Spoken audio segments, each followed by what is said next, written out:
ಪ್ರಿಯ ವಿದ್ಯಾರ್ಥಿಗಳೇ, ತಮಗೆಲ್ಲ 9ನೇ ತರಗತಿಯ ಒಂದು ಕನ್ನಡ ತರಗತಿಗೆ ಆತ್ಮೀಯವಾದಂಥ ಸ್ವಾಗತ, ಶುಭೋದಯ. ವಿದ್ಯಾರ್ಥಿಗಳೇ, ನಾವು ಎಷ್ಟೊಂದು ದೇಶಭಕ್ತಿ ಗೀತೆಗಳನ್ನು ಕೇಳ್ತೀವಲ್ವ. ಹಿಂದೂಸ್ತಾನವು ಎಂದು ಮರೆಯದ ಭಾರತ ರತ್ನವು ನೀನಾಗು ಅನ್ನುವಂಥ ಒಂದು ಗೀತೆಗಳಾಗಲಿ, ಆಮೇಲೆ ಅಚ್ಚೇವು ಕನ್ನಡದ ದೀಪ ಅನ್ನುವಂಥದ್ದಾಗಲಿ, ಎಷ್ಟೊಂದು ದೇಶಭಕ್ತಿ ಗೀತೆಗಳನ್ನು ನಮ್ಮಲ್ಲಿ ಒಂದು ಹೊಸ ಚೈತನ್ಯವನ್ನು ಮೂಡಿಸುವಂತಹ ಒಂದು ಗೀತೆಗಳನ್ನು ಕೇಳ್ತೀವಿ. ಬಾರಿಸು ಕನ್ನಡ ಡಿಂಡಿಮ, ಓ ಕರ್ನಾಟಕ ಹೃದಯ ಶಿವ, ಓ ಕರ್ನಾಟಕ ಹೃದಯ ಶಿವ. ಸ್ವತಂತ್ರಿವರನ್ನು ಬಡಿದೆಚ್ಚರಿಸು, ಕಚಾಡುವರನ್ನು ಕೂಡಿಸು ಹರಿಸು, ಒಟ್ಟಿಗೆ ಬಾಳುವ ತೆರದಲ್ಲಿ ಹರಿಸು, ಒಟ್ಟಿಗೆ ಬಾಳುವ ತೆರದಲ್ಲಿ ಹರಿಸು. ಬಾರಿಸು ಕನ್ನಡ ಡಿಂಡಿಮವ, ಓ ಕರ್ನಾಟಕ ಹೃದಯ ಶಿವ, ಓ ಕರ್ನಾಟಕ ಹೃದಯ ಶಿವ.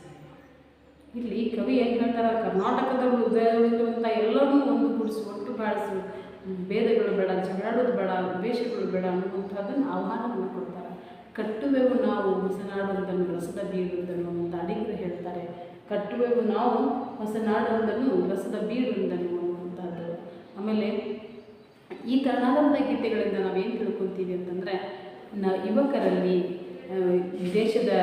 ದೇಶಾಭಿಮಾನ, ದೇಶ ಪ್ರೇಮ ಅನ್ನುವಂಥದ್ದು ಯುವಕರ ಧಮನಿಗಳಲ್ಲಿ ಉಕ್ಕಿ ಬರಲಿ, ಅಥವಾ ಒಂದು ನಾಡಿನ ಅಭಿಮಾನ ಬರಲಿ, ದೇಶದ ಅಭಿಮಾನ ಬರಲಿ ಅನ್ನುವಂಥದ್ದು ಉದ್ದೇಶದಿಂದ ವಿದ್ಯಾರ್ಥಿಗಳು ಎಷ್ಟೊಂದು ಪದ್ಧತಿಗಳನ್ನು ರಚಿಸಿದ್ದಾರೆ. ಅದರಲ್ಲೂ ನಮ್ಮ ಕನ್ನಡ ಸಾಹಿತ್ಯದಲ್ಲಿ ಅದ್ಭುತವಾದಂಥ ಗೀತೆಗಳು ಇದ್ದಾವೆ. ಅಂತಹದ್ದೇ ಒಂದು ಹೊಸ ಗೀತೆಯ ಒಂದು ಪರಿಚಯವನ್ನು ನಾವು ಮಾಡಿಕೊಂಡು ಬರುವ ವಿದ್ಯಾರ್ಥಿಗಳೇ, ಇಂದಿನ ಈ ಒಂದು ತರಗತಿಯಲ್ಲಿ ಅದುವೇ ಪದ್ಯ ಯಾವುದು ಅಂದರೆ ಹೊಸ ಹಾಡು. ಎಂಥ ಹಾಡು? ಹೊಸ ಹಾಡು. ಹಳೆ ಹಾಡಲ್ಲ ಇದು, ಹೊಸ ಹಾಡು. ಆ ಹೊಸ ಹಾಡಿನ ಪರಿಚಯವನ್ನು ಮಾಡಿಕೊಂಡು ಬರುವ ಈ ಹೊಸ ಹಾಡಿನ ಪದ್ಯವನ್ನು ಬರೆದಂಥ ಕವಿ ಕಯ್ಯಾರ ಕಿಯಣ್ಣ ರೈ ಎನ್ನುವಂಥವರು. ಕಯ್ಯಾರ ಕಿಯಣ್ಣನ ರೈ ಎನ್ನುವಂಥ ಕವಿಗಳು. ಇವರ ಕಾಲ ಬಂದ್ಬಿಟ್ಟು 1915ರಲ್ಲಿ ಕಯ್ಯಾರ ಅನ್ನುವಂಥ ಊರು ಇದೆಲ್ಲಿ ಬರುತ್ತಂದರೆ ಕಾಸರಗೋಡು ಜಿಲ್ಲೆ ಹತ್ತಿರ ಬರ್ತೈತಿ. ಕಾಸರಗೋಡು ಹತ್ತಿರ ಇರುವಂತಹ ಕಯ್ಯಾರದಲ್ಲಿ 1915ರಲ್ಲಿ ಜನಿಸಿದಂತಹ ನಮ್ಮ ಕವಿಗಳು ಕಯ್ಯಾರ ಕಿಯಣ್ಣ ರೈ. ಇವರು ಏನಪ್ಪ ಅಂದ್ರೆ ಪರಿಚಯವನ್ನು ಮಾಡ್ಕೊಳ್ಬೋದಾದರೆ, ಒಂದು ಶಿಕ್ಷಕರಾಗಿ ಸೇವೆಯನ್ನು ಆರಂಭಿಸಿದವರು, ಜೊತೆಗೆ ಸಾಹಿತ್ಯ ಆದಂಥವರು, ಪತ್ರಿಕೋದ್ಯಮಿ ಆದಂಥವರು, ಸ್ವಾತಂತ್ರ್ಯ ಹೋರಾಟಗಾರರಾಗಿ ಸೇವೆಯನ್ನು ಆರಂಭಿಸಿದವರು. ಬಹುಮುಖ ಪ್ರತಿಭೆಯುಳ್ಳಂತಹ ಕಯ್ಯಾರ ಕಿಯಣ್ಣ ರೈ ಅವರು ವೃತ್ತಿಯಿಂದ ಶಿಕ್ಷಕರಾದರೂ ಕೂಡ ಪತ್ರಿಕೋದ್ಯಮದಲ್ಲಿ ಕೆಲಸವನ್ನು ಮಾಡಿದಂಥವರು, ಜೊತೆಗೆ ಏನು ಅಂತಂದರೆ ಸ್ವತಂತ್ರ ಹೋರಾಟಗಾರರಾದಂಥವರು, ಸಾಹಿತಿಗಳಾದಂಥವರು ಕಯ್ಯಾರ ಕಿಯಣ್ಣ ರೈ ಅವರು. ಹಲವಾರು ಕ್ಷೇತ್ರಗಳಲ್ಲಿ ತಮ್ಮನ್ನು ತಾವು ಗುರುತಿಸಿಕೊಂಡವರು. ಇವರು ಬರೆದಿರುವಂತಹ ಪ್ರಮುಖ ಕವನ ಸಂಕಲನಗಳೆಂದರೆ ಶ್ರೀಮುಖ, ಐಕ್ಯಗಾನ, ಪುನರ್ವಚೇತನ ಮತ್ತು ಹೊರಗ ಹಾಗೂ ಗಂಗಾವತಿ ಎನ್ನುವಂಥದ್ದು ಇವರು ಬರೆದಿರುವಂತಹ ಕವನ ಸಂಕಲನಗಳು. ಶ್ರೀಮುಖ, ಐಕ್ಯಗಾನ, ಪುನರ್ವಚೇತನ ಮತ್ತು ಹೊರಗ, ಗಂಗಾವತಿ ಇವರು ಬರೆದಿರುವಂಥ ಪ್ರಮುಖ ಕವನ ಸಂಕಲನಗಳು. ಹಾಗೆ ನಾಟಕ ಬಂದ್ಬಿಟ್ಟು ವಿರಾಗಿಣಿ ಅಂತಹದ್ದು ವಿರಾಗಿಣಿ. ಕಥಾ ಸಂಕಲನಗಳು ಬಂದ್ಬಿಟ್ಟು ಅಣ್ಣ ದೇವರು ಮತ್ತು ಇತರ ಕಥೆಗಳು. ಇವರಿಗೆ ಈ ಒಂದು ಪ್ರಸ್ತುತ ಪದ್ಯ ಭಾಗವನ್ನು ನಾವು ಎದುರು ಆಯ್ಕೆ ಮಾಡ್ಕೊಂಡಿದ್ರೆ ಶತಮಾನದ ಗಾನ ಅನ್ನುವಂತಹ ಒಂದು ಕವನ ಸಂಕಲನದಿಂದ ನಾವೇನು ಮಾಡಿದ್ದೀವಿ ಅಂತ ಆಯ್ಕೆ ಮಾಡ್ಕೊಂಡಿದ್ದೀವಿ. ಪ್ರಸ್ತುತ ಈ ಒಂದು ಇಷ್ಟೊಂದು ಸಾಹಿತ್ಯ ಸೇವೆಯನ್ನು ಮಾಡಿರುವಂಥ ಇವರಿಗೆ ಸಂದಿರುವಂಥ ಪ್ರಶಸ್ತಿಗಳಂದರೆ 1969ರಲ್ಲಿ ಕರ್ನಾಟಕ ಸಾಹಿತ್ಯ ಅಕಾಡೆಮಿ ಪ್ರಶಸ್ತಿ, 2005ರಲ್ಲಿ ಆಳ್ವಾಸ್ ನುಡಿಸಿರಿ ಪ್ರಶಸ್ತಿ ಹಾಗೂ 2006ರಲ್ಲಿ ನಾಡೋಜ ಪ್ರಶಸ್ತಿ ಸೇರಿದಂತೆ ಹಲವಾರು ಗೌರವಗಳು ಈ ನಮ್ಮ ಪ್ರಸ್ತುತ ಕಯ್ಯಾರ ಕಿಯಣ್ಣ ರೈ ಅವರಿಗೆ ದೊರೆತಿವೆ. ಇವರು ಮಂಗಳೂರಿನಲ್ಲಿ ನಡೆದಂಥ 66ನೇ ಅಖಿಲ ಭಾರತ ಕನ್ನಡ ಸಾಹಿತ್ಯ ಸಮ್ಮೇಳನದ ಅಧ್ಯಕ್ಷತೆಯನ್ನು ವಹಿಸಿಕೊಂಡಿದ್ದರು. ಮಂಗಳೂರಿನಲ್ಲಿ ನಡೆದಂಥ 66ನೇ ಅಖಿಲ ಭಾರತ ಕನ್ನಡ ಸಾಹಿತ್ಯ ಸಮ್ಮೇಳನದ ಅಧ್ಯಕ್ಷತೆಯನ್ನು ಶ್ರೀಯುತರು ವಹಿಸಿಕೊಂಡಿದ್ದರು. ಪ್ರಸ್ತುತ ಪದ್ಯಭಾಗವನ್ನು ಕಯ್ಯಾರ ಕಿಯಣ್ಣ ರೈ ಅವರು ಬರೆದಿರುವಂಥ ಶತಮಾನದ ಗಾನ ಅನ್ನುವಂತಹ ಕವನ ಸಂಕಲನದಿಂದ ಆಯ್ದುಕೊಂಡು ನಮಗೆ ಅಭ್ಯಾಸಕ್ಕೆ ಹಚ್ಚಿದ್ದಾರೆ. ಹಾಗಾದರೆ ವಿದ್ಯಾರ್ಥಿಗಳೇ, ನಾವು ಇಲ್ಲಿವರೆಗೆ ಇವರ ಪರಿಚಯವನ್ನು ಮಾಡ್ಕೊಂಡು ಬಂದ್ವಿ. ಕೈಯಾರಕಿ ಎನ್ರಯ್ಯವರು ಕಾಸರಗೋಡಿನವರು 1915ರಲ್ಲಿ ಜನಿಸಿದರು.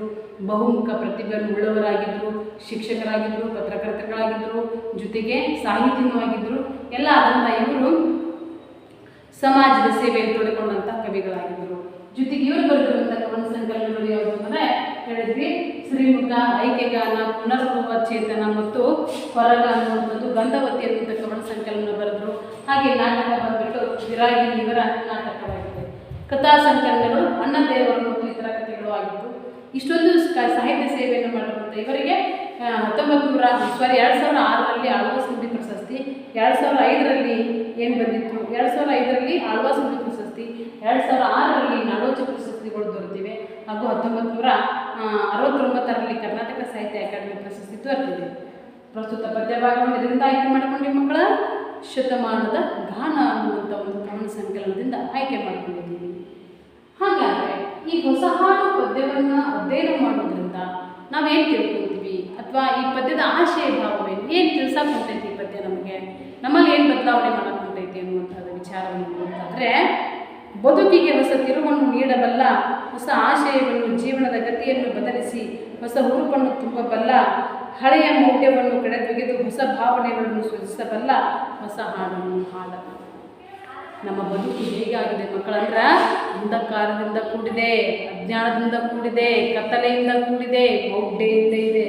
ಈ ಮೌಢ್ಯದಿಂದ ಇರುವಂಥ ಈ ಕತ್ತಲನ್ನು ನಾವು ಏನು ಮಾಡಬೇಕಾಗಿತ್ತು, ಇದರಲ್ಲಿರುವಂಥ ಮೌಢ್ಯವನ್ನು, ಅಂಧಕಾರವನ್ನು ಎಲ್ಲವನ್ನು ಹೋಗಲಾಡಿಸಬೇಕು ಅಂತಂದರೆ ಜೀವನದ ಗತಿಯನ್ನೇ ಬದಲಿಸಬಲ್ಲದು.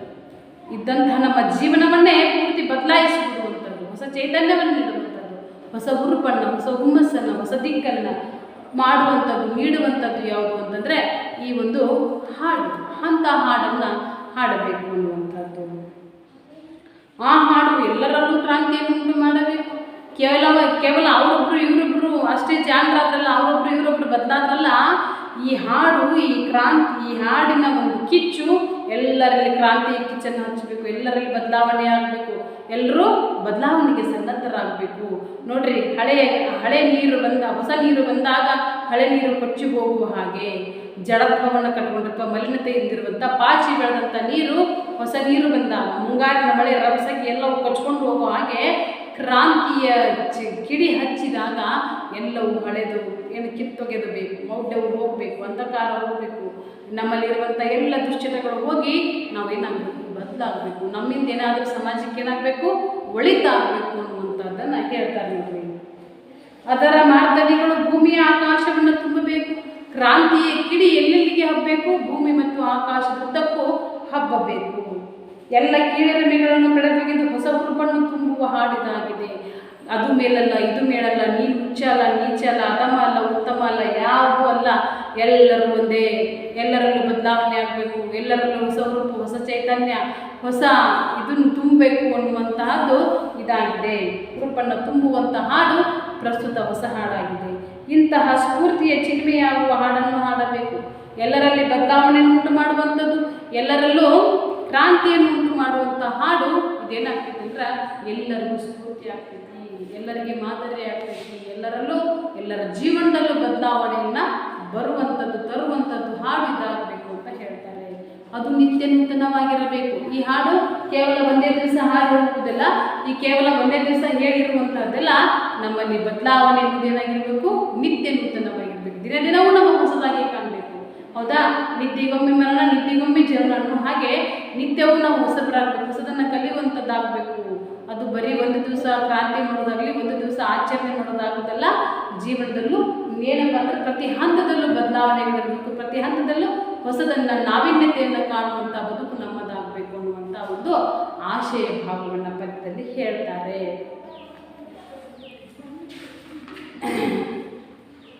ಪದ್ಯಪಾಠ 1 ಹೊಸ ಹಾಡು. ಪ್ರವೇಶವನ್ನು ಮಾಡುವ ವಿದ್ಯಾರ್ಥಿಗಳೇ, ಹೊಸ ಹಾಡು ಪ್ರಕೃತಿಯ ಅವಿಭಾಜ್ಯ ಅಂಗ. ಹಾಡು ಪ್ರಕೃತಿಯ ಒಂದು ಅಂಗನೇ ಅನ್ಕೋಬೇಕಿದು. ಅವಿಭಾಜ್ಯ, ಭೇದಿಸಲಾಗದಂಥ ಒಂದು ಅಂಗ. ಹಾಡಿಗೆ ಯಾರು ತೆಗೆದುಲ್ಲ ಹೇಳ್ರಿ? ಸಂಗೀತ ಅಂದರೂ ಗಿಡ ಮರಗಳು ಕೂಡ ತೆಗೆದುಕ್ತಾವೆ ಎನ್ನುವಂತಹದ್ದು ಒಂದು ಸಂಶೋಧನೆಯನ್ನು ಮಾಡಿದ್ದಾರೆ ವಿದ್ಯಾರ್ಥಿಗಳು. ಗರ್ಭದಲ್ಲಿರುವಂಥ ಮಗುನು ಕೂಡ ಸಂಗೀತವನ್ನು ಆಲಿಸುತ್ತೆ, ಅದಕ್ಕೆ ಸ್ಪಂದಿಸುತ್ತೆ ಅನ್ನುವಂಥ ವಿಚಾರವನ್ನು ಕೇಳ್ತೀವಿ ಮಕ್ಕಳ. ಹಾಗಾದರೆ ಸಂಗೀತಕ್ಕೆ ತಲೆದೂಗದಂಥ ವಸ್ತು ಯಾವುದೂ ಇಲ್ಲ, ಹಾಡಿಗೆ ತಲೆದೂಗದಂಥ ವಸ್ತು ಜಗತ್ತಿನಲ್ಲಿ ಯಾವುದೂ ಇಲ್ಲ. ಹಾಗಾದರೆ ಪ್ರಕೃತಿಯ ಅವಿಭಾಜ್ಯ ಅಂಗವಾಗಿ ಹಾಡು ಆ ಹಾಡು ಹಾಡಿದಾಗ ಏನಾಗ್ತದೆ, ಎಲ್ಲರೂ ಕಿವಿಗೊಟ್ಟು ಕೇಳ್ತಾರೆ, ಇಂಪಾಗಿರಬೇಕು, ಮನಸ್ಸಿಗೆ ಮುದ ನೀಡ್ತೈತಿ, ಮನಸ್ಸಿನ ಒಂದು ಏನಪ್ಪ ಅಂದ್ರೆ ಬದಲಾವಣೆ ತರುವಂಥ ಹಾಡು ಅದಾಗಿದ್ದರಿಂದ ಎಲ್ಲರೂ ಹಾಡನ್ನು ಇಷ್ಟಪಡ್ತಾರೆ. ಪ್ರಕೃತಿಯ ಕಣಕಣದಲ್ಲೂ ಹಾಡು ತುಂಬಿದೆ, ಗಾಳಿ ಬೀಸುವುದರಲ್ಲಿ ಒಂಥರ ಶಬ್ದವಿದೆ, ಹಾಡಿದೆ, ನೀರು ಹರಿಯುವುದರಲ್ಲಿ ಒಂಥರ ಶಬ್ದವಿದೆ, ಹೌದಲ್ವ? ಎಲ್ಲ ಪ್ರಕೃತಿಯ ಕಣಕಣದಲ್ಲೂ ಕೂಡ ಏನಿದೆ ಅಂದರೆ ಆ ಹಾಡು ತುಂಬಿಕೊಂಡೈತಿ. ಇದು ಭಾವನೆಗಳ ಅಭಿವ್ಯಕ್ತಿಗೆ ಸುಂದರ ಮಾಧ್ಯಮ. ಹಾಡು ಎದಕ್ಕೆ ಉಪಯೋಗ ಆಗ್ತೈತಿ, ಎದಕ್ಕಿದು ಯಾಕೆ ಬೇಕು ನಮಗೆ ಅಂದ್ರೆ ನಮ್ಮಲ್ಲಿರುವಂಥ ಆಸೆ, ಅಭಿಲಾಷೆ, ಭಾವನೆಗಳನ್ನು ಹೊರ ಹಾಕಲಿಕ್ಕಿರುವಂಥ ಒಂದು ಮಾಧ್ಯಮ ಹಾಡು, ಹೌದಾ? ಅಲ್ಲದೆ ಜೀವನಕ್ಕೆ ಸ್ಫೂರ್ತಿ. ಆ ಹಾಡಿನಿಂದ ಏನಾಗ್ತದೆ, ನಮ್ಮ ಜೀವನವೇ ಬದಲಾಗುವಂಥದ್ದು, ಹೌದಾ? ಏನು ಅಂದ್ರೆ ಆ ಹಾಡನ್ನು ಕೇಳಿ ಅಯ್ಯೋ ನಾನು ಹೀಗಿದ್ನೆಲ್ಲ ಹೀಗಾಗಬೇಕು, ನಾನು ಹೀಗಾದ್ನೆಲ್ಲ ಮತ್ತೊಬ್ಬರಿಗೆ ಮಾದರಿ ಆಗಬೇಕು, ಸ್ಫೂರ್ತಿಯನ್ನು ನೀಡುವಂಥದ್ದು ಆಗ್ತೈತಿ. ಇದಕ್ಕೆ ಯಾವುದೇ ಸೀಮಿತತೆ ಇಲ್ಲ. ಇಂಥವರೇ ಹೀಗೆ, ಇಂಥದ್ದೇ, ಇದೇ ಭಾಗ ಆಗಬೇಕು ಪ್ರಕೃತಿ, ಇದೇ ಗಿಡ ಮರಗಳಾಗಬೇಕು, ಇದೇ ನದಿ ಗುಡ್ಡ ಬೆಟ್ಟಗಳಾಗಬೇಕು, ಇದೇ ಮನುಷ್ಯರಾಗಬೇಕು ಅಂತ ಯಾವುದೇ ಸೀಮಿತತೆ ಇಲ್ಲ, ಇದೇ ನಿರ್ದಿಷ್ಟತೆ ಅನ್ನೋದಿಲ್ಲ. ಅಲ್ಲದೆ ಜಾತಿ, ಕುಲ, ಧರ್ಮ, ಲೋಕ, ಯುಗ ಇವನ್ನೆಲ್ಲ ಮೀರಿ ನಿಲ್ಲುವಂಥದ್ದು. ಈ ಹಾಡು ಏನನ್ನ ಮೀರಿ ನಿಲ್ಲುವಂಥದ್ದು? ಜಾತಿ, ಮತ, ಕುಲ, ಯುಗ, ಕಾಲ ಎಲ್ಲವನ್ನ ಮೀರಿ ನಿಲ್ಲುವಂಥದ್ದು ಹಾಡುವಂತಹ ಒಂದು ಶಕ್ತಿ ಆ ಹಾಡಿಗಿದೆ. ಯುದ್ಧ ಕ್ರಾಂತಿಯ ಸಂದರ್ಭದಲ್ಲಿ ಹೋರಾಟಕ್ಕೆ ಹಾಡು ಎದೆದಕ್ಕೆ ಬೇಕು ಹೇಳ್ರಿ? ಕ್ರಾಂತಿಯನ್ನು ಉಂಟು ಮಾಡುವಂಥ ಹಾಡುಗಳು, ಸಾಂತ್ವನದ ಗೀತೆಗಳು, ವೀರಗೀತೆಗಳು ಅಂತ ಹೇಳ್ತೀವಿ, ದೇಶಭಕ್ತಿ ಗೀತೆಗಳು ಅಂತ ಹೇಳ್ತೀವಿ, ದೇಶಾಭಿಮಾನದ ಗೀತೆಗಳು ಅಂತ ಹೇಳ್ತೀವಿ, ಶೋಕ ಗೀತೆಗಳು ಅಂತ ಹೇಳ್ತೀವಿ, ಸರಸ ಸಮಯದ ಹಾಡುಗಳು ಅಂತ ಹೇಳ್ತೀವಿ, ಸಂತೋಷದ ಹಾಡುಗಳು ಅಂತ ಹೇಳ್ತೀವಿ. ಹಾಡುಗಳಲ್ಲಿ ಎಷ್ಟೊಂದು ಪ್ರಕಾರಗಳು ಬರ್ತಾವೆ ನೋಡ್ರಿ ಮಕ್ಕಳ. ಭಕ್ತಿ ಗೀತೆಗಳು ಅಂತ ಹೇಳ್ತೀವಿ. ಹಾಗಾದರೆ ಒಬ್ಬ ಮನುಷ್ಯನ ಭಾವನೆಯಲ್ಲಿರುವಂತಹ ಸುಖ, ದುಃಖ, ಕ್ರಾಂತಿಯ ಕಿಡಿಯಾಗಿರ್ಬೋದು, ಸಂತೋಷನಾಗಿರ್ಬೋದು, ನೆಮ್ಮದಿಯನ್ನಾಗಿರ್ಬೋದು, ಉಲ್ಲಾಸದ ಸಮಯವನ್ನು ಎಲ್ಲವನ್ನು ಹಂಚಿಕೊಳ್ಳಲಿಕ್ಕೆ ಇರುವಂತಹ ಭಾವನೆಗೆ ಸೀಮಿತವಾಗಿರುವಂಥ ಒಂದು ಭಾಷೆ ಏನಾದರೂ ಅದುವೇ ಯಾವುದ್ರ ಮೂಲಕ ಹೊರ ಹಾಕ್ತೀವಿ ಅಂದ್ರೆ ಹಾಡಿನ ಮೂಲಕ ಹೊರ ಹಾಕ್ತೀವಿ, ಹೌದಾ? ಹಾಗಾದರೆ ಎಷ್ಟೋ ಕ್ರಾಂತಿಯ ನೋಡ್ರಿ, ಒಂದು ಕ್ರಾಂತಿಯ ಗೀತೆ 10ನೇ ತರಗತಿಯಲ್ಲಿ ಬರ್ತೈತಿ. ಏನು ಬರ್ತೈತಿ? ವೀರಗೀತೆನ ಅಂತ ಹೇಳ್ತೀವಿ. ಏನದು ಹಲಗಲಿ ಬೇಡ್ರ ಅನ್ನುವಂಥದ್ದೊಂದು ಪದ್ಯ. ಹಲಗಲಿ ಮಂದಿ ಏನಾಗ್ತು ಅಂದ್ರೆ ಸಿಟಿನ ಮಂದಿ ಮುಟ್ಟಲಿಲ್ಲೋ ದಡಕ ಅನ್ನುವಂಥ ಒಂದು ಪದ್ಯ ಬರ್ತೈತಿ. ಏನು ಹಲಗಲಿ ಬೇಡ್ರು ಅನ್ನುವಂಥದ್ದು ಪದ್ಯದಲ್ಲಿ ಅವ್ರು ಏನು ಮಾಡ್ತಾರೆ ಅಂತಂದರೆ, ಎಲ್ಲಿಗೆ ಹೋಗಲಿಲ್ಲ, ದಡವನ್ನು ಮುಟ್ಟಲಿಲ್ಲ. ಯಾಕೆ ದಡವನ್ನು ಮುಟ್ಟಲಿಲ್ಲ ಅವರು ಅಂತಂದರೆ ಸಿಟಿನ ಮಂದಿ ಆಗಿದ್ರು. ಎಂಥ ಮಂದಿ ಆಗಿದ್ರು? ಸಿಟಿನ ಮಂದಿ ಆಗಿದ್ರು. ಯಾಕೆ ಸಿಟಿನ ಮಂದಿ ಆಗಿದ್ರು ಅಂದ್ರೆ ತಮ್ಮಲ್ಲಿರುವಂಥ ಶಸ್ತ್ರಾಸ್ತ್ರಗಳನ್ನು ಕೊಡೋಕೆ ಒಪ್ಪಲಿಲ್ಲ. ಆ ಒಂದು ಕಥೆಯನ್ನು ಹೇಳ್ತಾರೆ ನೋಡ್ರಿ. ಹೊತ್ತು ಬಂದಿತು ಮತ್ತ ನೋಡಿರಿ ಕತ್ತಿ ಹಿಡಿಯುವ ಜನಕ, ಹೊತ್ತು ಬಂದಿತು ಮತ್ತ ನೋಡಿರಿ ಕತ್ತಿ ಹಿಡಿಯುವ ಜನಕ, ಸಿಟ್ಟಿನ ಮಂದಿ ಹಲಗಲಿ ಬಂಟರು ಮುಟ್ಟಲಿಲ್ಲೋ ದಡಕ. ಅದರಲ್ಲಿ ಅರ್ಥ ಇತ್ತು, ಕತ್ತಿ ಹಿಡಿಯುವಂಥದ್ದು, ಆಯುಧ ಹಿಡಿಯುವಂಥ ಹೊತ್ತು ಬಂದಿತ್ತು. ಅವ್ರು ಸಿಟ್ಟಿನ ಮಂದಿ ಇದ್ರು, ಸಿಟ್ಟಿನಿಂದ ತಾವೇನಾಗಲಿಲ್ಲ, ದಡವನ್ನು ಮುಟ್ಟಲಿಲ್ಲ, ವೀರರಾದರು ಅನ್ನುವಂಥದ್ದನ್ನು ಕಥೆಯನ್ನು ಎಷ್ಟು ಚೆಂದಾಗಿ ಹೇಳ್ತಾರಲ್ವ. ಇದು ವೀರಗೀತೆ. ಎಂಥ ಗೀತೆ ಇದು? ವೀರಗೀತೆ. ಯಾಕಂತಂದ್ರೆ ಇಲ್ಲಿ ಅಲ್ಲಿ ನಡೆದಂಥ ಒಂದು ಘಟನೆಯನ್ನು ಹೇಳ್ತಾರೆ. ಆ ಘಟನೆಯಿಂದ ನಾವು ಅದನ್ನು ಓದೋದ್ರಿಂದ, ಹಾಡೋದ್ರಿಂದ ನಮಗೂ ಕೂಡ ಸ್ಫೂರ್ತಿ ಬರ್ತೈತಿ ಅನ್ನುವಂಥ ಅಂಶ ಹಾಡಿನ ಮೂಲಕ ತಿಳ್ಕೊತೀವಿ. ಇಲ್ಲಿ ಕೂಡ ಹೇಳ್ತಾರೆ ನೋಡ್ರಿ, ಯುದ್ಧ ಕ್ರಾಂತಿಯ ಸಂದರ್ಭದಲ್ಲಿ ಹೋರಾಟಕ್ಕೆ ಹಾಡು ಬೇಕೇ ಬೇಕು, ಜನರನ್ನು ಹುರಿದುಂಬಿಸಲಿಕ್ಕೆ, ಸ್ಫೂರ್ತಿಯನ್ನು ನೀಡಲಿಕ್ಕೆ. ಸ್ಫೂರ್ತಿಯಾಗಿ ನಿಂತ ಎಷ್ಟೋ ಉದಾಹರಣೆಗಳನ್ನು ಇತಿಹಾಸದಲ್ಲಿ ಕಾಣುತ್ತೇವೆ, ಹೌದಾ? ಒನಕೆ ಓಬವ್ವನ ಕಥೆಯನ್ನು ನೋಡ್ತೀವಿ, ಕಿತ್ತೂರಿನ ರಾಣಿ ಚೆನ್ನಮ್ಮನ ಕಥೆಗೆ ಓದ್ತೀವಿ, ಹಾಡ್ತೀವಲ್ವಾ? ಎಷ್ಟೋ ಜನರನ್ನು ಕೊಂದು ಹಾಕಿದ್ಲು, ಊಟಕ್ಕೆ ನೀಡಿದಂಥ ಗಂಡನಿಗೆ ನೀರು ತರಕ್ಕಂತ ಹೋದ್ಲು. ನೀರು ತರಕೋದಂಥ ಸಂದರ್ಭದಲ್ಲಿ ಕೋಟೆ ಗೋಡೆ ಒಳಗೆ ಯಾರಪ್ಪ ಅಂದ್ರೆ ವೈರಿ ಪಡೆಯವರು ನುಗ್ತಾ ಇರೋದನ್ನು ಗಮನಿಸಿ ಬರ್ತಾಳೆ. ಮೂಲೆಯಲ್ಲಿರುವಂಥ ಒನಕೆ ಅಂತ ಬಂತಾಳೆ. ಗಂಡಿಗೂ ಹೇಳ್ದಂಗೆ ಬಂದು ಗಂಡ ಹುಟ್ಟು ಕುಂತಾನೆ, ಎಬ್ಬಿಸಬಾರ್ದು ಅನ್ನುವಂಥದ್ದು ಇಟ್ಟುಕೊಂಡು ವೀರರಾಣಿ ಏನು ಮಾಡ್ತಾಳೆ ಅಂದ್ರೆ ಒನಕೆಯಿಂದ ಉಸುಡಿ ಬಂದಂತಹ ಎಷ್ಟೋ ವೈರಿಗಳನ್ನು ಬಡಿದು ಹಾಕಿ ರಾಶಿ ಹಾಕಿರ್ತಾಳೆ ಅನ್ನುವಂಥದ್ದನ್ನು ನಾವು ನೋಡ್ತೀವಲ್ವ. ಹಾಗಾದರೆ ಇಂಥ ಗೀತೆಗಳನ್ನು ಓದೋದ್ರಿಂದ ಏನಾಗ್ತೈತಿ? ನಮಗೆ ಸ್ಫೂರ್ತಿ ನೀಡ್ತೈತಿ, ಸ್ಫೂರ್ತಿ ಸಿಗ್ತೈತಿ ಅನ್ನುವಂಥದ್ದು. ಇತಿಹಾಸದುದ್ದಕ್ಕೂ ಇಂತಹ ವೀರಗೀತೆಗಳನ್ನು ನಾವು ಕಾಣ್ತೀವಿ. ಬದುಕು ನಿತ್ಯ ನೂತನವಾಗಿಸುವ, ಹೊಸ ಚೈತನ್ಯ ಮೂಡಿಸುವ ಶಕ್ತಿ ತುಂಬುವ, ಜಗತ್ತನ್ನೇ ಬೆಳಗಿಸುವ, ಬದುಕಿನ ಗತಿಯನ್ನೇ ಬದಲಿಸುವ ಶಕ್ತಿ ಆ ಹಾಡಿಗೆ. ನಿತ್ಯವೂ ನೂತನವಾಗಿರುವಂಥದ್ದು, ನಿತ್ಯವೂ ಹೊಸದಾಗಿ ಕಾಣಿಸುವಂಥದ್ದು. ಬದುಕನ್ನು ಬದಲಿಸುವಂಥ ಟರ್ನಿಂಗ್ ಪಾಯಿಂಟ್ ಅಂತ ದಿಕ್ಕೇ ಬದಲಿಸ್ತದೆ, ಜೀವನವನ್ನೇ ಬದಲಿಸುವಂಥ ಒಂದು ಶಕ್ತಿ ಹಾಡಿಗೆ ತುಂಬಿದೆ. ಜೊತೆಗೆ ಆ ಒಂದು ಹಾಡಿನಿಂದ ಜಗತ್ತೇ ಬೆಳಗುವಂಥದ್ದು, ಎಲ್ಲರೂ ಉದ್ಧಾರವಾಗುವಂಥದ್ದು, ಬದಲಾವಣೆಯನ್ನು ಕಾಣುವಂಥ ಹಾಡು ಆ ಒಂದು ಶಕ್ತಿ ಇದೆ. ಹಾಗಾಗಿ ಒಂದು ಗತಿಯನ್ನೇ ಜೀವನದ ಗತಿಯನ್ನೇ ಬದಲಿಸುವ ಶಕ್ತಿ ಹಾಡಿಗೆ ತುಂಬಿದೆ. ಹಾಗಾದರೆ ಅಂತಹ ಹಾಡುಗಳನ್ನು ನಾವು ಏನು ಮಾಡಬೇಕು, ಹಾಡಬೇಕು, ಕೇಳಬೇಕು ಅನ್ನುವಂಥ ವಿಚಾರವನ್ನು ನಾವಿಲ್ಲಿ ನೋಡ್ತೀವಿ. ಒಂದು ಜೊತೆ ಪದ್ಯವನ್ನು ಹಾಡ್ತೀವಿ ನೋಡ್ರಿ ಮಕ್ಕಳ. ನವಭಾವ ನವ ಜೀವ ನವ ಶಕ್ತಿ ತುಂಬಿಸುವ ಹಾಡೊಮ್ಮೆ ಹಾಡಬೇಕು, ತೀವ್ರತರ ಗಂಭೀರ ಭಾವನೆಯ ತೆರನಸಗಿ ವೀರಧ್ವನಿ ಏರಬೇಕು. ನವಭಾವ ನವ ಜೀವ ನವ ಶಕ್ತಿ ತುಂಬಿಸುವ ಹಾಡೊಮ್ಮೆ ಹಾಡಬೇಕು, ತೀವ್ರತರ ಗಂಭೀರ ಭಾವನೆಯ ತೆರನಸಗಿ ವೀರಧ್ವನಿ ಏರಬೇಕು. ಜಾತಿ ಕುಲ ಮತ ಧರ್ಮ ಪಾಶಗಳ ಕಡೆದೊಗೆದು ಎದೆ ಹಿಗ್ಗಿ ಹಾಡಬೇಕು, ಯುಗ ಯುಗಗಳ ಆಚೆಯಲ್ಲಿ ಲೋಕಾಂತದಲ್ಲಿ ಆ ಹಾಡು ಹುಡುಗಬೇಕು. ಭಾವ ನವ ಜೀವ ನವ ಶಕ್ತಿ ತುಂಬಿಸುವ ಹಾಡೊಮ್ಮೆ ಹಾಡಬೇಕು, ತೀವ್ರತರ ಗಂಭೀರ ಭಾವನೆಯ ತೆರನಸಗಿ ವೀರಧ್ವನಿ ಏರಬೇಕು. ಉನ್ನತೋನ್ನತ ಘನ ಹಿಮಾದ್ರಿ ಶಿಖರವನೇರಿ ಹಾಡಲ್ಲಿ ಹಾಡಬೇಕು, ಹಾಡು ನುಡಿ ಗುಂಡುಗಳು ಹಾರಿದ ದಿಕ್ಕಿನಲ್ಲಿ ಭಯದ ಬೆನ್ನಟ್ಟಬೇಕು. ಗಂಡೆದೆಯ ಗರ್ಜನೆಗೆ 30 ಮೂಕೋಟಿ ಕಲಕಂಠ ಬೆರೆಸಬೇಕು, ಭೂಮ್ಯಂತರಾಳದಲ್ಲಿ ನಭಚಕ್ರ ಗೋಳದಲ್ಲಿ ಮಾರ್ಧನಿಗಳೇರಬೇಕು. ನವಭಾವ ನವ ಜೀವ ನವ ಶಕ್ತಿ ತುಂಬಿಸುವ ಹಾಡೊಮ್ಮೆ ಹಾಡಬೇಕು, ತೀವ್ರತರ ಗಂಭೀರ ಭಾವನೆಯ ತೆರನಸಗಿ ವೀರಧ್ವನಿ ಏರಬೇಕು.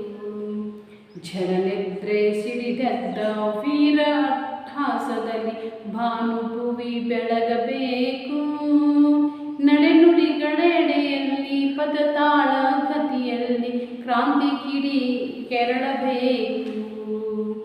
ನವಭಾವ ನವ ಜೀವ ನವ ಶಕ್ತಿ ತುಂಬಿಸುವ ಹಾಡೊಮ್ಮೆ ಹಾಡಬೇಕು, ತೀವ್ರತರ ಗಂಭೀರ ಭಾವನೆಯ ತೆರನಸಗಿ ವೀರಧ್ವನಿ ಏರಬೇಕು. ಜಯ ಜನನಿ ಶಿರವೆತ್ತಿ ವೀರ ಭರವಸೆಯಿಂದ ಹೊಸ ಹಾಡ ಕೇಳಿ ನೋಡು, ಇದು ಮೊದಲು ಮುನ್ನಿಲ್ಲ ಮುಗಿದು ತಂದಿನ ಪಾಡು ಹೊಸತಿಂದು ಹೊಸತು ಹಾಡು. ಜಯ ಜನನಿ ಶಿರವೆತ್ತಿ ವೀರ ಭರವಸೆಯಿಂದ ಹೊಸ ಹಾಡು ಕೇಳಿ ನೋಡು, ಇದು ಮೊದಲು ಮುನ್ನಿಲ್ಲ ಮುಗಿದು ತಂದಿನ ಪಾಡು ಹೊಸತಿಂದು ಹೊಸತು ಹಾಡು. ನವಭಾವ ನವ ಜೀವ ನವ ಶಕ್ತಿ ತುಂಬಿಸುವ ಹಾಡೊಮ್ಮೆ ಹಾಡಬೇಕು, ತೀವ್ರತರ ಗಂಭೀರ ಭಾವನೆಯ ತೆರನಸಗಿ ವೀರಧ್ವನಿ ಏರಬೇಕು. ಹಾಡುವಂಥ ಹಾಡು ಹೇಗಿರಬೇಕು, ನಾವು ಹಾಡುವಂಥ ಹಾಡು ಹೇಗಿರಬೇಕು? ನವಭಾವ ನವ ಜೀವ. ನವ ಅಂದರೆ ಹೊಸದು, ಭಾವ ಅಂದರೆ ಒಳಗಿರುವಂಥ ಒಂದು ಮನಸ್ಸು ಕಾಣಿಸ್ತಾ ಇರುವಂಥದ್ದು, ನವಜೀವ ಚೈತನ್ಯವಾಗಿರುವಂಥದ್ದು, ನವಶಕ್ತಿ ಬಲವನ್ನು ತುಂಬುವಂಥದ್ದು. ನವಭಾವ ನವಜೀವ ನವಶಕ್ತಿ ತುಂಬಿಸುವ ಹಾಡೊಮ್ಮೆ ಹಾಡಬೇಕು. ನಾವು ಹಾಡುವ ಹಾಡು ಹೇಗಿರಬೇಕಂದ್ರೆ ಎಲ್ಲವೂ ಹೊಸದಾಗಿರಬೇಕು. ಭಾವನೆ, ಜೀವ, ಶಕ್ತಿ ಎಲ್ಲವೂ ಹೊಸದನ್ನು ತುಂಬಿಸುವಂಥ ಹಾಡು ಅದಾಗಬೇಕು. ತೀವ್ರತರ ಗಂಭೀರ ಭಾವನೆಯ ತೆರನಸಗಿ ವೀರಧ್ವನಿ ಏರಬೇಕು.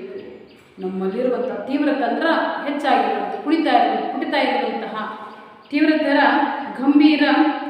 ತೀವ್ರ ಅಂದ್ರೆ ಹರಿತ, ರಭಸ ಅಂತ ಅರ್ಥ. ತೀವ್ರ ಅಂದ್ರೇನು? ಹರಿತ, ರಭಸ ಅನ್ನುವಂಥ ಅರ್ಥದಲ್ಲಿ ನಾವು ಇಲ್ಲಿ ಬಳಕೆ ಮಾಡ್ಕೋಬೇಕು. ರಭಸವಾಗಿರುವಂಥದ್ದು, ಗಂಭೀರವಾಗಿರುವಂಥದ್ದು ಅಂತ ಹಾಡನ್ನು ನಾವು ಹಾಡಬೇಕು ಅನ್ನುವಂಥದ್ದು ಅರ್ಥ ಬರ್ತೈತಿ. ತೀವ್ರ ಹರಿತವಾಗಿರುವಂಥದ್ದು.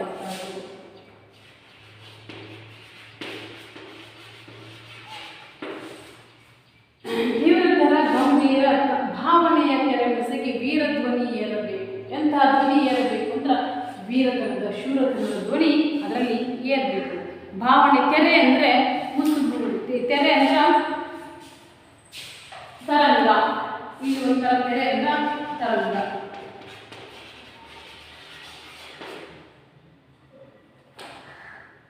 ಮುಸುಗು ಅಂದ್ರೆ ಮಸಗು ಅಂದ್ರೆ ಹಾಡು, ವ್ಯಾಪಿಸುವಂತ ಅರ್ಥ.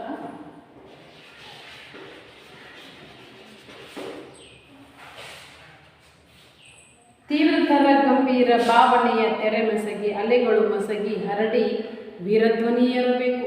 ಎಂತಹ ಧ್ವನಿ ಏರಬೇಕು ಅಂತಂದ್ರೆ ಅದು ಎಂಥ ತರಂಗಗಳು ಏರಬೇಕು, ತೀವ್ರತರ ಗಂಭೀರವಾದಂಥವುಗಳು ಏರಬೇಕು. ಅದರಿಂದ ನಿಧಾನವಾಗಿರುವಂಥದ್ದಾಗಲಿ ಅಸಕ್ತವಾಗಿರುವಂಥದ್ದೆಲ್ಲ ನಮ್ಮಲ್ಲಿ ಎಂಥ ಸಮುದ್ರದಲ್ಲಿ ಎಂಥ ಅಲೆಗಳು ಬಂದಾಗ, ಜೋರಾದಂಥ ಅಲೆಗಳು ಬಂದಾಗ ಸಮುದ್ರ ದಡವನ್ನು ಸೇರ್ತಾರೆ ಅಂತಂದರೆ ತೀವ್ರವಾಗಿರುವಂಥದ್ದು, ಹರಿತವಾಗಿರುವಂಥ, ರಭಸವಾಗಿರುವಂಥ ತೆರೆಗಳು ಬಂದು ಹೇಗೆ ಸಮುದ್ರ ಮುಟ್ಟಾವೋ ಹಾಗೆ ನಮ್ಮಲ್ಲೂ ಕೂಡ ಬದಲಾವಣೆಯ ಹಾಡು, ಹೊಸ ಹಾಡು ಹೇಗೆ ಬರಬೇಕು ಅಂದರೆ ತೀವ್ರತರವಾಗಿ ಬರಬೇಕು. ತೆರೆ ಮಸಗಿ ಅಂದರೆ ತರಂಗಗಳನ್ನು ಮಸಗಿ ಅಂದರೆ ಹರಡಿ ವ್ಯಾಪಿಸಿಕೊಂಡು ಬರಬೇಕು, ಬಂದು ವೀರಧ್ವನಿಯಾಗಬೇಕು. ಆ ಹಾಡು ಎಂಥದ್ದಾಗಿರಬೇಕು, ಹೇಳಿರಿ ಎದ್ದೇಳಿರಿ, ಗುರಿ ಮುಟ್ಟುವ ತನಕ ನಿಲ್ಲದಿರಿ. ನಮ್ಮ ಜೀವನಕ್ಕೆ ನಾವೇ ಬರೆಗಾರರು, ನಮ್ಮ ಜೀವನವನ್ನು ರೂಪಿಸಿಕೊಳ್ಳುವವರು ನಾವೇ ಎನ್ನುವಂತಹ ಒಂದು ವೀರವಾಣಿಯನ್ನು ಹೇಗೆ ವಿವೇಕರು ಹೇಳಿದ್ರು ಹಾಗೆಯೇ ಕೂಡ ನಮ್ಮಲ್ಲಿ ವೀರತ್ವ ಶೂರತ್ವ ಅನ್ನೋದು ಜಡ ನಿದ್ರೆ ಕುಂತುಬಿಟ್ಟತೆ. ಈಗ ಅದು ನಾವೇನಾಗೀವಿ ಅಂತಂದ್ರೆ ಮೌಢ್ಯತೆಯಿಂದ ಕುಂತುಬಿಟ್ಟಿವಿ. ಅಂಥ ಮೌಢ್ಯತೆಯನ್ನು, ಅಂಧಕಾರವನ್ನು, ಅನಕ್ಷರತೆಯನ್ನು ಬಿಟ್ಟು ಹೊರಬರಬೇಕು. ನಾವು ಏನಾಗಬೇಕಂದ್ರೆ ಕ್ರಾಂತಿಕಾರರಾಗಬೇಕು, ಹೊಸದನ್ನು ಬದಲಾವಣೆ ಮಾಡ್ಕೊಳ್ಳೋರಾಗಿರಬೇಕು. ಹೊಸ ಶಕ್ತಿ, ಹೊಸ ಜೀವನ ಎಲ್ಲವೂ, ಹೊಸ ಭಾವನೆ ಎಲ್ಲವೂ ಹೊಸದಾಗಿ ನಮ್ಮ ಜೀವನವೇ ಏನಾಗಬೇಕಾಗೈತಿ, ಇಲ್ಲಿ ಬದಲಾಗಬೇಕಾಗೈತಿ. ಬದಲಾವಣೆಯ ಕಾಲ ಇದಾಗಿದೆ, ಕ್ರಾಂತಿಯ ಕಾಲ ಇದಾಗಿದೆ, ಚಳವಳಿಯ ಕಾಲ ಇದಾಗಿದೆ. ಕರೆಗೆ ಹೋಗ್ಕೊಡ್ತಾ ಇದ್ದಾರೆ. ಬದಲಾವಣೆಗೆ, ಹೊಸ ದಿಕ್ಕಿಗೆ ಬದಲಿಸಲಿಕ್ಕೆ, ನಮ್ಮ ಜೀವನವನ್ನೇ ತೆರೆ ಮಾಡಲಿಕ್ಕೆ ಏನು ಮಾಡ್ತಾ ಇದ್ದಾರೆ, ಅಲ್ಲಿ ಕರೆಗೆ ಹೋಗ್ಕೊಡ್ತಾ ಇದ್ದಾರೆ ಕವಿಗಳು. ಹಾಗಾದರೆ ನಮ್ಮಲ್ಲೂ ಕೂಡ ಏನಾಗಬೇಕಾಗೈತಿ ವಿದ್ಯಾರ್ಥಿಗಳು, ಎಂದು ಬದಲಾವಣೆ ಆಗಬೇಕಾಗೈತಿ. ಬದಲಾವಣೆ ನೋಡ್ರಿ, ಬೇಸಿಗೆ ಕಾಲದಲ್ಲಿ ಬಣ ಚಿಗಿರ್ತು ಅನ್ನೋ ಹಾಗೆ ವಸಂತ ಮಾಸದಲ್ಲಿ ಏನಾಗುತ್ತೆ, ಬಣ ಚಿಗಿರ್ತೈತಿ, ಸಮೃದ್ಧಿ ಆಗ್ತೈತಿ, ವಸಂತನ ಬರ್ತಾನೆ, ವಸಂತನ ಆಗಮನ ಆಗ್ತೈತಿ. ಹೌದಾ, ಪಳಪಳ ಹೊಳೆಯುವ ಸೂರ್ಯ ಬರ್ತಾನೆ, ರಂಗವಲ್ಲಿ ಮನೆಗೆ ಹಾಕಿದಂಥ ಹಸಿರು ಮಾವಿನ ತೋರಣಗಳು ಏನು ಸಮೃದ್ಧಿ ಸಂಕೇತವಾಗ್ತಾವಲ್ವಾ. ಹಾಗೇನೆ ಇಲ್ಲಿ ಕೂಡ ನಮ್ಮ ಜೀವನದಲ್ಲಿ ಏನಾಗಬೇಕಾಗೈತಿ, ಈಗ ಬದಲಾವಣೆ ಆಗಬೇಕಾಗೈತಿ. ಎಂಥ ತೆರೆಗಳು ಹೇಳ್ಬೇಕಾಗೈತಿ, ತೀವ್ರತರವಾದಂಥ ತೆರೆ ಹೇಳ್ಬೇಕಾಗೈತಿ, ವ್ಯಾಪಿಸಬೇಕಾಗೈತಿ, ತರಂಗಗಳು ಬರಬೇಕಾಗೈತಿ ನಮ್ಮ ಜೀವನದಲ್ಲಿ ಅನ್ನುವಂಥದ್ದಕ್ಕೆ ಕವಿ ಆಹ್ವಾನವನ್ನು ಕೊಡ್ತಾರೆ. ಅದುವೇ ಮೊದಲೇ ಪದ್ಯ ಭಾಗ. ನವಭಾವ ನವ ಜೀವ ನವಶಕ್ತಿ ತುಂಬಿಸುವ ಹಾಡೊಮ್ಮೆ ಹಾಡಬೇಕು. ಒಮ್ಮೆ ಹಾಡಬೇಕಾ ಹಾಡನ್ನು, ಎಂಥ ಹಾಡನ್ನು, ನವಜೀವವನ್ನು ತುಂಬಿಸುವಂಥದ್ದು, ನವಭಾವವನ್ನು ಮೂಡಿಸುವಂಥದ್ದು, ನವಶಕ್ತಿಯನ್ನು ಮೂಡಿಸುವಂಥ ಹಾಡನ್ನು ನಾವು ಹಾಡಬೇಕಾಗಿತ್ತು. ಆ ಬಂದಂತಹ ಒಂದು ತೀವ್ರತರವಾದ ರಭಸವಾಗಿರುವಂಥ ತರಂಗಗಳು ಹರಡಿ ಅಲ್ಲೇನಾಗಬೇಕಾಗಿತ್ತು, ಎಲ್ಲರಲ್ಲೂ ಕ್ರಾಂತಿಯ ಬದಲಾವಣೆ, ವೀರತ್ವದ ಬದಲಾವಣೆ ಆಗಬೇಕಾಗಿತ್ತು. ಶೂರತನದಿಂದ ನಾವೆಲ್ಲ ಮುನ್ನುಗ್ಗಬೇಕಾಗಿತ್ತು ಅನ್ನುವಂಥದ್ದು. ಆ ಹಾಡಿನಿಂದ ಮತ್ತೇನಾಗುತ್ತೆ ಅನ್ನುವಂಥದ್ದನ್ನು ಎರಡನೇ ಪದ್ಯದಲ್ಲಿ ನೋಡುವ. ಜಾತಿ, ಕುಲ, ಮತ, ಧರ್ಮ ನಮ್ಮಲ್ಲಿರುವಂಥ ಇದಕ್ಕೆ ಬಡ್ದಾಡ್ತಿದ್ವಿ. ಯಾಕೋ ಬಡ್ದಾಡ್ತಿತ್ತಮ್ಮ ಮಾಯ ಮೆಚ್ಚಿ ಸಂಸಾರ ಮೆಚ್ಚಿ, ಎಲ್ಲರೂ ಹಣ್ಣಿಗಾಗಿ ಮಣ್ಣಿಗಾಗಿ ಜಾತಿಗಾಗಿ ಬಡ್ದಾಡಕತ್ತೀವಲ್ವ. ಇವನ್ನೆಲ್ಲ ಕಳೆದೋಗ್ಬೇಕಾಗಿತ್ತು. ಏನನ್ನ, ಜಾತಿಯನ್ನು, ಕುಲವನ್ನು, ಮತವನ್ನು, ಧರ್ಮಕ್ಕಾಗಿ ಬಡ್ದಾಡ್ತಿರುವಂಥ ನಮ್ಮನ್ನು ಇವೆಲ್ಲವನ್ನು ತೆಗೆದು ಹೋಗ್ಬೇಕಾಗೈತಿ. ಆಮೇಲೆ ಹೇಳ್ತಾರೆ ನೋಡ್ರಿ, ಜಾತಿ, ಕುಲ, ಮತ, ಧರ್ಮ ಪಾಶಗಳ ಕಿತ್ತೊಗೆದು ಕಡೆದೊಗೆದು ಎದೆ ಹಿಕ್ಕಿ ಹಾಡಬೇಕು. ನಂದಾ ಕುಲ ನಂದೀ ಕುಲ, ನಂದಾ ಮತ ನಂದೀ ಮತ ಅನ್ನೋದು ಮನುಜ ಮತ ವಿಶ್ವಪಥ ಅನ್ನುವಂಥ ಸಂದೇಶವನ್ನು ಇಟ್ಕೊಂಡು ಜಾತಿ, ಧರ್ಮ, ಮತ ಎಲ್ಲವನ್ನು ಬಿಟ್ಟು ಈ ಒಂದು ಪಾಶಗಳೆಲ್ಲವನ್ನು ತೆಗೆದು ಹೋಗೋದು ನಾವೇನಾಗಬೇಕಾಗಿತ್ತು, ಎದೆ ಹಿಕ್ಕಿ ಹಾಡಬೇಕಾಗಿತ್ತು. ನಾವೆಲ್ಲರೂ ಒಂದೇ, ನಾವು ಹೊಸದನ್ನು ಬದಲಾವಣೆ ಮಾಡ್ಕೊಳ್ಳುವ, ಬದಲಾವಣೆ ಆಗುವ ಅನ್ನುವಂಥದ್ದು ಎದೆ ಹಿಕ್ಕಿ ಹಾಡಬೇಕಾಗಿತ್ತು. ಯುಗ ಯುಗಗಳ ಆಚೆಯಲ್ಲಿ ಲೋಕಾಂತದಲ್ಲಿ ಆ ಹಾಡು ಹುಡುಗಬೇಕು. ಹೆಂಗಾಗಬೇಕು ಆ ಹಾಡು? ಹಾಡುವಂಥ ಹಾಡು ಈ ಹಿಂದೆಯೂ ಆಗಿರ್ಬಾರ್ದು, ಮುಂದೆಯೂ ಆಗಿರ್ಬಾರ್ದು. ಯುಗ ಯುಗಗಳ ಆಚೆಯಲ್ಲಿ ಲೋಕಾಂತದಲ್ಲಿ, ಈ ಲೋಕಲ್ಲ ಎಲ್ಲ ಲೋಕಾಂತದಲ್ಲೂ ಆ ಹಾಡಿರಬೇಕು. ಯುಗ ಯುಗಗಳಲ್ಲಿ ಮೀರಿದಂಥ ಹಾಡಾಗಬೇಕು. ಅಂಥ ಹಾಡನ್ನು, ವೀರಗೀತೆಯನ್ನು ನಾವಿದ್ದು ಹಾಡಬೇಕಾಗಿದೆ. ಆ ಹಾಡಿನಿಂದ ಪ್ರತಿಯೊಬ್ಬರೂ ಬದಲಾಗಬೇಕಾಗಿದೆ. ಹೊಸ ಹಾಡು, ಎಂಥ ಹಾಡದು? ಹೊಸ ಹಾಡಾಗಿದೆ. ಉನ್ನತ ಅಂದರೆ ಎತ್ತರವಾದಂಥದ್ದು, ಉನ್ನತ ಅಂದರೆ ಎತ್ತರವಾಗಿರುವಂಥದ್ದು. ಉನ್ನತೋನ್ನತ ಹೌದಾ. ಉನ್ನತೋನ್ನತ ಘನ ಗಟ್ಟಿಯಾಗಿರುವಂಥ ಹಿಮಾದ್ರಿ ಶಿಖರವನ್ನೇ ಏರಿ ಹಾಡಲ್ಲಿ ಹಾಡಬೇಕು. ಏನಪ್ಪ ಅಂದ್ರೆ ಉನ್ನತವಾದಂಥ ಬೆಟ್ಟವನ್ನೇ ಏರಿ ಶಿಖರವನ್ನೇರಿ ನಾವು ಅಷ್ಟು ಎತ್ತರದಿಂದ ಹಾಡಬೇಕಂದ್ರೆ ಬದಲಾವಣೆ ಎನ್ನುವುದು ಎತ್ತರ ಮಟ್ಟದಲ್ಲೇ ಬೆಳಿಬೇಕು ಹೊರತಾಗಿ ಅದರ ಪತನ ಕೇಳಿಬಾರ್ದು ಅನ್ನುವಂಥದ್ದನ್ನು ಉನ್ನತೋನ್ನತ ಘನ ಹಿಮಾದ್ರಿ ಶಿಖರವನ್ನೇರಿ ಹಾಡಲ್ಲಿ ಹಾಡಬೇಕು ಅಂದರೆ ಎಲ್ಲರನ್ನೂ ಬದಲಾವಣೆಗೊಳಿಸಬೇಕು. ಇಡೀ ಪ್ರಕೃತಿಯೇ ಬದಲಾವಣೆ ಆಗಬೇಕಾಗಿದೆ ಅನ್ನುವಂಥದ್ದು. ಹಾಡು ನುಡಿಗುಂಡುಗಳು ಹಾರಿ ದಶ ದಿಕ್ಕಿನಲ್ಲಿ ಭಯದ ಬೆನ್ನಟ್ಟಬೇಕು.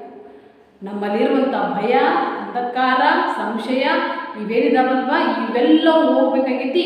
ಆ ಹಾಡು ಅನ್ನುವಂಥ ನುಡಿಗುಂಡುಗಳು ಎಲ್ಲೆಲ್ಲಿ ಸಿಡಿಬೇಕಾಗ್ಯಾವು, ಎಲ್ಲೆಲ್ಲಿ ಹಾರಿಸ್ಬೇಕಾಗಿತ್ತು ನಾವು ಅಂದರೆ ದಶ ದಿಕ್ಕಿನಲ್ಲಿ, ಎಲ್ಲ ದಿಕ್ಕುಗಳಲ್ಲಿ ಅವುಗಳನ್ನು ಹಾರಿಸಿ ನಮ್ಮಲ್ಲಿರುವಂಥ ಒಂದು ಅಜ್ಞಾನ, ಭಯ, ಸಂಶಯ ಅನ್ನುವಂಥವು ಎಲ್ಲವೂ ಹಾಳಾಗಬೇಕಾಗೈತಿ, ನಾಶವಾಗಿ ಹೋಗಿ ನಾವೆಲ್ಲರೂ ಹೊಸ ಮನುಷ್ಯರಾಗಬೇಕಾಗೈತಿ, ಹೊಸ ಚೈತನ್ಯವನ್ನು ತುಂಬ್ಕೋಬೇಕಾಗೈತಿ, ಹೊಸ ಹುರುಪನ್ನು ತುಂಬ್ಕೋಬೇಕಾಗೈತಿ, ಹೊಸ ಸ್ಫೂರ್ತಿಯನ್ನು ತುಂಬ್ಕೋಬೇಕಾಗೈತಿ. ನಮ್ಮಲ್ಲಿರುವಂಥ ಭಯ, ಸಂಶಯ ಎಲ್ಲವುಗಳು ಹೋಗಿ ಆ ಒಂದು ಹೊಸ ಹಾಡಿನ ಗುಂಡುಗಳು ಎಲ್ಲೆಲ್ಲಿ ಹೋಗ್ಬೇಕಾಗೈತೆ ಅಂದ್ರೆ ದಶ ದಿಕ್ಕುಗಳಲ್ಲಿ ವ್ಯಾಪಿಸಿ ನಮ್ಮಲ್ಲಿ ಒಂದು ಬದಲಾವಣೆಯನ್ನು ಮಾಡಬೇಕಾಗೈತೆ ಎನ್ನುವಂಥ ಅಂಶವನ್ನು ಕವಿ ಈ ಒಂದು ಪದ್ಯದಲ್ಲಿ ಹೇಳ್ತಾರೆ.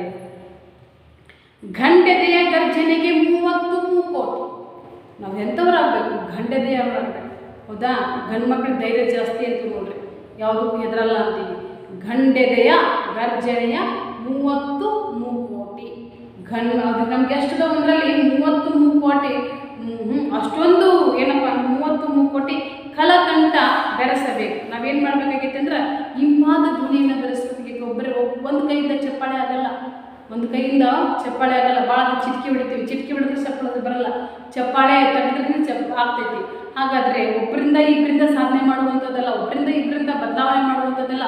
ಇಲ್ಲೇ ಅವರು ಎಂಥವ್ರು ಇರ್ಬೇಕು ಸಾಧನೆ ಮಾಡಕ್ಕಂಥವ್ರು, ಹೊಸ ಹಾಡನ್ನು ಮಾಡಕ್ಕಂಥವ್ರು, ಅಥವಾ ಬದಲಾವಣೆಯನ್ನು ಮಾಡಕ್ಕಂಥವ್ರು ವೀರರಾಗಿರಬೇಕು, ಶೂರರಾಗಿರಬೇಕು. ಕೇವಲ ಒಬ್ಬ ವ್ಯಕ್ತಿಯಿಂದ ಮಾಡುವಂಥದ್ದಲ್ಲ, ಎಲ್ಲರೂ ಸೇರಿ ಸಾಮೂಹಿಕವಾಗಿ ಮಾಡಬೇಕಾದಂಥ ಒಂದು ಪ್ರಯತ್ನ. ಜೊತೆಗೆ ಹೇಳ್ತಾರೆ ನೋಡ್ರಿ, ಗಂಡೆದೆಯ ಗರ್ಜನೆಗೆ 30 ಮೂಕೋಟಿ ಕಲಕಂಠ ಬೆರೆಸಬೇಕು. ವಿದ್ಯಾರ್ಥಿಗಳೇ, ಕಲಕಂಠ ಅಂದರೆ ಇಂಪಾದ ಧ್ವನಿ. ವಿದ್ಯಾರ್ಥಿ ಕಲಕಂಠ ಅಂದ್ರೆ ಇಂಪಾದ ಧ್ವನಿ. ಎಲ್ಲರೂ ಇದಕ್ಕೆ ನಾವೇನು ಮಾಡಬೇಕಾಗಿತ್ತು ಅಂದ್ರೆ ಜೊತೆಗೂಡ್ಬೇಕಾಗಿತ್ತು. ಏನು ಮಾಡಬೇಕಾಗೈತಿ? ಜೊತೆಗೂಡ್ಬೇಕಾಗೈತಿ.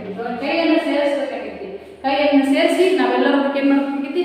ಸಹಕಾರವನ್ನು ಕೊಡಬೇಕಾಗೈತಿ. ಹೇಳ್ತಾರೆ, ಕಲಕಂಠ ಬೆರೆಸಬೇಕು. ಭೂಮ್ಯಂತರಾಳದಲ್ಲಿ ನವಚಕ್ರಗೋಳದಲ್ಲಿ, ಭೂಮಿಯ ಆಳದಲ್ಲಿ ಆಕಾಶದಲ್ಲಿಯೂ ಕೂಡ, ಭೂಮ್ಯಂತರಾಳದಲ್ಲಿ ನವಚಕ್ರ ಗೋಳದಲ್ಲಿ ಆಕಾಶದಲ್ಲಿಯೂ ಕೂಡ, ಭೂಮಿಯ ಕೆಳಗೂ ಕೂಡ ಏನಾಗಬೇಕಾಗಿತ್ತು ಅಂದ್ರೆ ಹೊಸದರ ಪರಿವರ್ತನೆಯ ಗಾಳಿ ಬೀಸಬೇಕಾಗಿತ್ತು. ಆ ಹಾಡು ಹುಡುಗಬೇಕಾಗಿತ್ತು, ಆ ಹಾಡು ಮಿಂಚಬೇಕಾಗಿತ್ತು ಅನ್ನುವಂಥದ್ದು. ಗಂಡೆದೆಯ ಗರ್ಜನೆಗೆ 30 ಮೂಕೋಟಿ ಕಲಕಂಠ ಬೆರೆಸಬೇಕು. ಭೂಮ್ಯಂತರಾಳದಲ್ಲಿ ನವಚಕ್ರಗೋಳದಲ್ಲಿ, ಭೂಮ್ಯಂತರಾಳದಲ್ಲಿ ನವಚಕ್ರಗೋಳದಲ್ಲಿ ಮಾಧ್ವನಿಗಳು ಹೇಳಬೇಕು. ಆ ಧ್ವನಿ ಪ್ರತಿಧ್ವನಿ ಆಗಬೇಕಾಗೈತಿ. ಎಲ್ಲೆಲ್ಲಿ ಆಗಬೇಕಾಗೈತಿ ಹಾಡಿನ ಧ್ವನಿ? ಎಲ್ಲೆಲ್ಲಿ? ಭೂಮಿಯಲ್ಲಿ, ಆಕಾಶದಲ್ಲಿ, ಭೂಮಿಯಲ್ಲಿ, ಭೂಮಿಯ ಆಳದಲ್ಲಿ, ಆಕಾಶದಲ್ಲಿಯೂ ಕೂಡ ಅದರ ಧ್ವನಿಗಳು, ತರಂಗಗಳು ಹೇಳಬೇಕಾಗೈತಿ. ಬದಲಾವಣೆ ಮೂಡಬೇಕಾಗೈತಿ. ಆ ಕೂಗು ಎಲ್ಲರನ್ನೂ ಎಬ್ಬಿಸ್ಬೇಕಾಗೈತಿ, ಎಲ್ಲರನ್ನೂ ಪರಿವರ್ತನೆ ಹಾದಿಯನ್ನು ಹಿಡಿಬೇಕಾಗೈತಿ ಎನ್ನುವಂಥ ಆ ಹಾಡನ್ನು ನಾವು ಹಾಡಬೇಕಾಗೈತಿ ಇವತ್ತು ಅಂತ ಹೇಳ್ತಾರೆ. ಜಡನಿದ್ರೆ ಸೆಳೆದದ್ದ ವೀರ ಅಟ್ಟಹಾಸದಲ್ಲಿ ಭಾನುಭೂಮಿ ಬೆಳಗಬೇಕು. ನಾವೇನು ಅಂಧಕಾರದಿಂದ ಮಲಿಕೊಂಡಿದ್ದೀವೋ, ನಾವೇನು ಮೌಢರಾಗಿದ್ದೀವೋ, ನಾವೇನು ಕಿತ್ತಾಡ್ತಾ ಇದ್ದೀವಿ, ಜಗಳಾಡ್ತಾ ಇದ್ದೀವಲ್ವ, ಇವೆಲ್ಲವೂ ಹೋಗ್ಬಿಟ್ಟು ಜಡನಿದ್ರೆಯಲ್ಲಿ ಮಲ್ಕೊಂಡ್ಬಿಟ್ಟಿದ್ದೀವಿ. ಜಗತ್ತೇ ಒಂದು ಅಜ್ಞಾನದಲ್ಲಿ ಮಲ್ಕೊಂಡ್ಬಿಟ್ಟದಲ್ಲ, ಅವೆಲ್ಲ ಹೋಗಿ ಜಡನಿದ್ರೆ ಸೆಳೆದದ್ದು ವೀರ ಅಟ್ಟಹಾಸದಲ್ಲಿ ಭಾನುಭೂಮಿ ಬೆಳಗಬೇಕಾಗೈತಿ. ಭೂಮಿಯು ಆಕಾಶವು ಬೆಳಗಬೇಕಾಗೈತಿ ಆ ಹಾಡಿನಿಂದ, ಆ ಪರಿವರ್ತನೆ ಕಾಲದಿಂದ, ಆ ಒಂದು ಮನ್ವಂತರ ಯುಗದಿಂದ. ಯಾವ ಯುಗದಿಂದ? ಮನ್ವಂತರ ಯುಗದಿಂದ ಎಲ್ಲವೂ ಬಾನು ಮತ್ತು ಭೂಮಿಗಳು ಇಂದು ಬೆಳಗಬೇಕಾಗೈತಿ. ನಡೆನುಡಿಗಳ ಎಡೆಯಲ್ಲಿ ಪದತಾಳಗತಿಯಲ್ಲಿ, ನಡೆನುಡಿಗಳ ಎಡೆಯಲ್ಲಿ ಪದತಾಳಗತಿಯಲ್ಲಿ ಕ್ರಾಂತಿ ಕಿಡಿ ಕೆರಳಬೇಕು. ನಮ್ಮ ನಡೆನುಗಳಲ್ಲಿ, ನುಡಿಗಳಲ್ಲಿ, ಹಾಗೆ ಏನು ಅಂದರೆ ಎಲ್ಲದರಲ್ಲಿ ನಾವು ಇರುವಂಥ ಒಂದು ಕಾಲಿನ ಕೆಳಗಾಗಿರ್ಬೋದು, ಮಾತಿನ ಆಡುವಂಥ ಮಾತುಗಳಲ್ಲಾಗಿರ್ಬೋದು, ನಡ್ಕೊಳ್ಳುವಂಥ ರೀತಿಯಲ್ಲಾಗಿರ್ಬೋದು, ಎಲ್ಲದರಲ್ಲೂ ಕೂಡ ಇಂದೇನಾಗಬೇಕಾಗೈತಿ? ಬದಲಾವಣೆ ಅನ್ನೋದು ಬಯಸಿ ಬರಬೇಕಾಗೈತಿ. ಬದಲಾವಣೆ ಗಾಳಿ ಬೀಸಿ ಬರಬೇಕಾಗೈತಿ.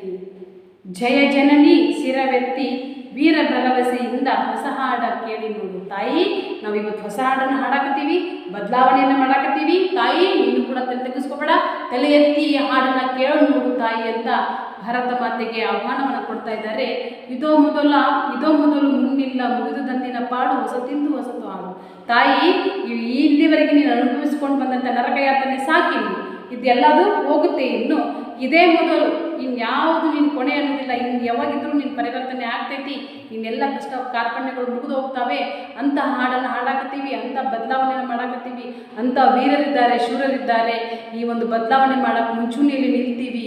ಹಾಗಾಗಿ ಕೇಳು ನೋಡು ತಾಯಿ ಅಂತ ಯಾರಿಗೆ ಆಹ್ವಾನವನ್ನು ಕೊಡ್ತಾರೆ ಅಥವಾ ಯಾರಿಗೆ ಕೈ ಮುಗಿದು ಬೇಡ್ಕೊತಾ ಇದ್ದಾರೆ ಅಂದರೆ ಈ ಭಾರತ ಮಾತೆಗೆ ಕವಿಗಳು ಏನು ಮಾಡ್ತಾ ಇದ್ದಾರೆ ಅಂದರೆ ಭರವಸೆಯಿಂದ ಹೇಳ್ತಾ ಇದ್ದಾರೆ. ನಾವು ಬದಲಾವಣೆ ಮಾಡ್ತೀವಿ, ಕ್ರಾಂತಿ ಕಡೆಯನ್ನು ಹಬ್ಬಿಸ್ತಾ ಇದ್ದೀವಿ ಅನ್ನುವಂಥ ವಿಚಾರವನ್ನು ಅದ್ಭುತವಾಗಿ ಈ ಒಂದು ಪದ್ಯದಲ್ಲಿ ಕವಿಗಳು ಕಯ್ಯಾರ ಕೇನರಯ್ಯವರು ಮಕ್ಕಳಲ್ಲಿ, ನಮ್ಮಲ್ಲಿ, ನಿಮ್ಮಲ್ಲಿ ಜಾಗೃತಿಯನ್ನು ಮೂಡಿಸುವುದು, ಆಮೇಲೆ ಏನಪ್ಪ ಅಂದರೆ ಕ್ರಾಂತಿ ಕಿಡಿಯನ್ನು ಹಬ್ಬಿಸುವಂತಹ ಪ್ರಯತ್ನವನ್ನು ಈ ಹಾಡಿನ ಮೂಲಕ ಮಾಡಿದ್ದಾರೆ ವಿದ್ಯಾರ್ಥಿಗಳೇ.